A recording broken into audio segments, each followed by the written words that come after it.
Hello friends, welcome to my channel. நாம் இன்னைக்கு என்ன பார்க்க போறோம்னா, பீட்டா ஃபிஷ்ஷுக்கு நம்ம ஃபுட்டு தான் கொடுக்க போகிறோம். இந்த பைப் செட்டப் எதுக்காகனா நாம் ஃபாக்டைல் நிறைய இருக்கு. பீட்டாவுக்கு நம்ம ஃபுட்டு போடும்போது அது நிறைய வேஸ்ட் பண்ணோம். வேஸ்ட்னா எப்படி சொல்றதுன்னா, அது ஸ்ப்ரிட் ஆகி எல்லா இடத்துலையும் போயிடும். அதனால பீட்டா தேடி சாப்பிட்றதுக்கு கஷ்டமா இருக்கு. அதனால தான் இந்த ரிங்கு மாதிரி செட் பண்ணி வச்சிருக்கேன். இது நார்மல் சின்ன பைப்பு தாங்க.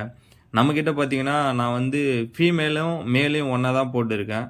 ஒரு சிலவங்க எப்படி ப்ரோ நிறைய பேர் கேட்டிருந்தீங்க, ஃபீமேலும் மேலும் எப்படி ஒன்றா போட்டு வச்சிருக்கேன். நான் இது சின்னதுலேருந்து ஒன்றா தான் வளர்த்துட்டு இருக்கேன். இப்போ செமி அடல்ட்டாக இருக்காங்க. எவ்வளோ அழகாக சாப்பிட்றாங்கன்னு பாருங்கள். இந்த ரெட் கலரில் இருக்குல்ல, ரெட்டு ஆமாம், இந்த பிங்க் கலரில் இருக்குல்ல, அவர் தான் இப்போ ஃப்ரைஸ் வச்சுருக்காரு. அதுவும் அது கூட சேர்ந்த இன்னொரு மேலும் இப்போ நம்மக்கிட்ட மினிமம் பார்த்தா ஒரு 7 days பீட்டா ஃப்ரைஸ் இருக்குது. அது நான் நெக்ஸ்ட் வீடியோவில் அப்லோட் பண்ணுறேன். இந்த வீடியோ பிடிச்சா லைக் பண்ணுங்கள், ஷேர் பண்ணுங்கள், மறக்காமல் சேனலை சப்ஸ்கிரைப் பண்ணுங்கள். மேலும் இது போல் வீடியோ பார்க்கணும் என்னோட சேனலுக்கு சப்போர்ட் பண்ணுங்கள்.